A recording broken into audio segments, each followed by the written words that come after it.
Hello everyone and welcome to our weekly wrap-up of news stories that made the headlines. I'm Nicole Cordobes and this is the first edition of the MB Rundown for 2018.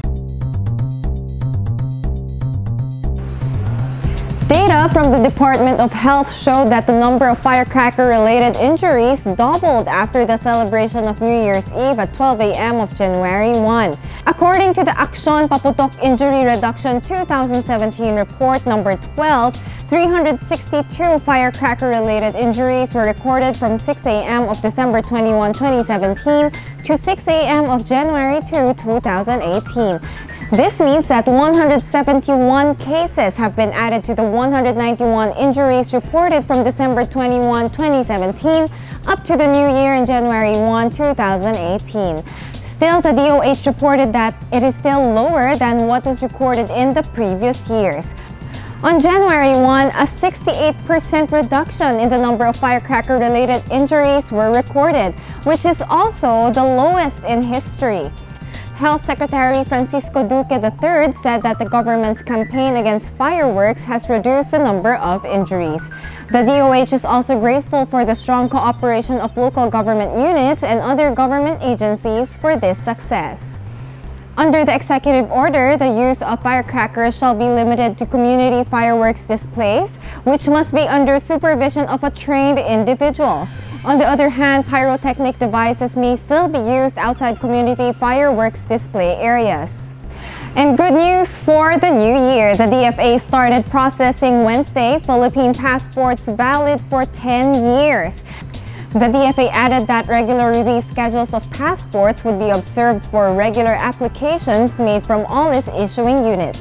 Several Philippine embassies and consulates have started issuing notifications to various Filipino communities worldwide regarding the issuance of Republic Act 10928, an act extending the validity of the Philippine travel document from 5 to 10 years.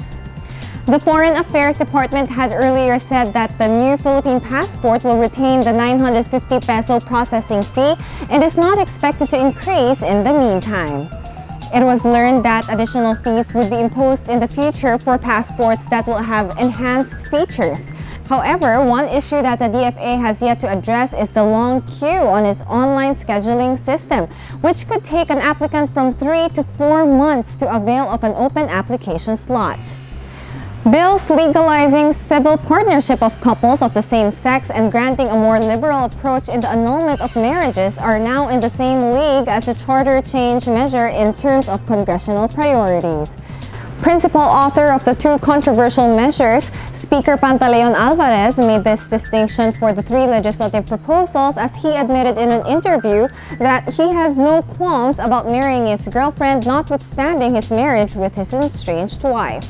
Alvarez explained that he is a member of a cultural minority whose customs and traditions that include multiple marriages is protected under the Indigenous Peoples' Rights Act or IPRA. House Bill 6595, which will legally acknowledge civil partnership in gay relationships, and House Bill 6027, granting new grounds for dissolution of marriage, have been referred to various committees for deliberation.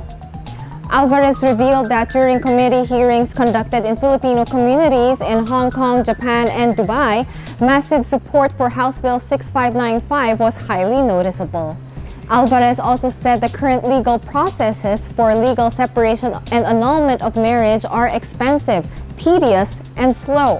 He also added that by acknowledging civil union of partners with the same sex, they will both enjoy equal protection of the law. According to Alvarez, the reality in the country is that there are a lot of couples who are cohabiting or in a live-in relationship, but the absence of a law protecting their properties denies them equal protection. PNP Chief Director General Ronald De La Rosa ordered Tuesday a crackdown against gun-wielding barangay security officers, locally known as Barangay Tanod, who have been carrying firearms in the conduct of village patrol. De La Rosa's order came after the controversial Mandaluyong City incident that happened last December 28, 2017, where security officers of Barangay Addition Hills are being accused of open firing at a vehicle they mistook as the getaway car of gunmen in a prior shooting incident.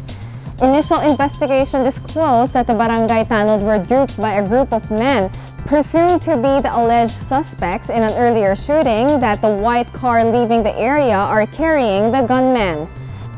They allegedly fired at the white car when they chanced upon it along Shaw Boulevard, and the responding policemen joined the shooting. At least 36 spent shells of firearms were recovered in the area.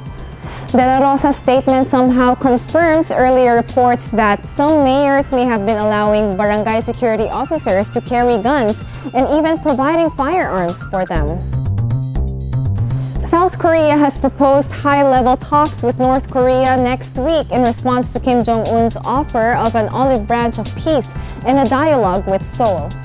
After a year dominated by fiery rhetoric and escalating tensions over Pyongyang's nuclear weapons program, the North Korean leader used his televised New Year's Day speech to declare his country a peace-loving and responsible nuclear power and call for lower military tensions and improved ties with the South. South Korean President Moon Jae-in said on Tuesday the improvement of inter-Korean relations was linked to resolving North Korea's nuclear program. Kim also said he would consider sending a delegation to the Winter Olympics Games in Pyeongchang, South Korea in February. South Korea said it welcomed Kim's offer, but US-based experts saw Kim's speech as a clear attempt to divide Seoul from its main ally, Washington, which has led an international campaign to pressure North Korea through sanctions to give up weapons programs aimed at developing nuclear missiles capable of hitting the United States. President Moon Jae-in said North Korea's participation would ensure the safety of the Olympics and proposed last month that Seoul and Washington postpone large military drills that the North denounces as a rehearsal for war until after the Games. Apple apologized for secretly slowing down older iPhones, a move it said was necessary to avoid unexpected shutdowns related to battery fatigue. Many customers had interpreted the move as a way for Apple to juice demand for newer iPhone models, which was fueled by the fact that the company didn't initially disclose the slowdowns for its reasons for them. Apple also said it will cut the price of a battery replacement from $50 down to $29. New batteries had previously cost $79 for those who didn't purchase the Apple Care maintenance plan. The replacement plan will begin later this month for anyone with an iPhone 6 or later that requires a new battery. Apple said it will also issue an update to its operating system early this year to give users a better understanding of the health of their battery so that they can see if its condition is affecting performance. Hostile customer reaction was swift after a report was uncovered the intentional slowdown in speed tests. Only then did Apple acknowledge that the slowdown was due to a fix it rolled out last year. At least 5 groups seeking class action status involving consumers in Texas, Illinois, California, and New York have also sued the company in the wake of the slowdown revelation. Spectacular fireworks were seen everywhere as the whole world welcomes 2018. In Rio de Janeiro, Brazil, the main party was celebrated with fireworks erupting on Copacabana Beach. After 17 minutes of a multicolored show in the skies, some of the city's most traditional carnival samba schools joined the celebration.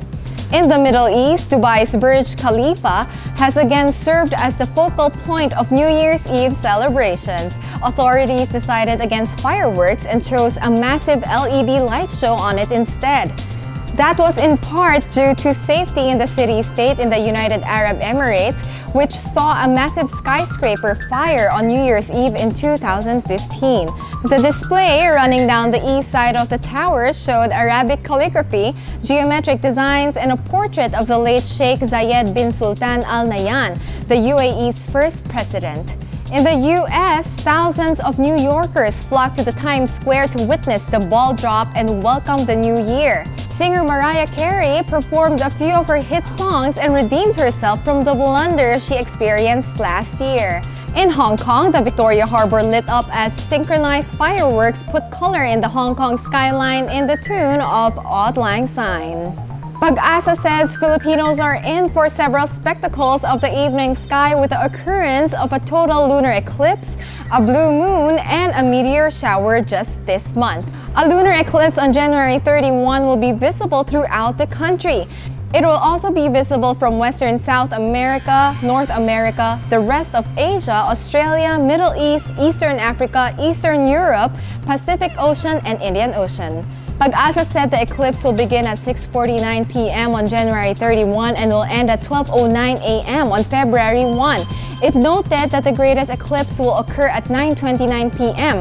Pag-asa also said that lunar eclipses are safe to watch and observers need not use any kind of protective filters for the eyes. This month's total lunar eclipse is said to be extraordinary as it will be the first total eclipse of a blue moon in 150 years. The full moon on January 31 is exceptional because it also occurs as a supermoon. It will appear brighter and bigger than a usual full moon because it will be closer to Earth. Pag-asa said Filipinos can also view the annual quadrantid meteor shower, which will be active until January 7. And for this week's Thought to Ponder on. Never use your failure yesterday as an excuse for not trying again today. We may not be able to undo damages, but we can always make a new start. And that's it for this week's edition of the MB Rundown. I am Nicole Cordovez. Have a great weekend and Happy New Year to all of you.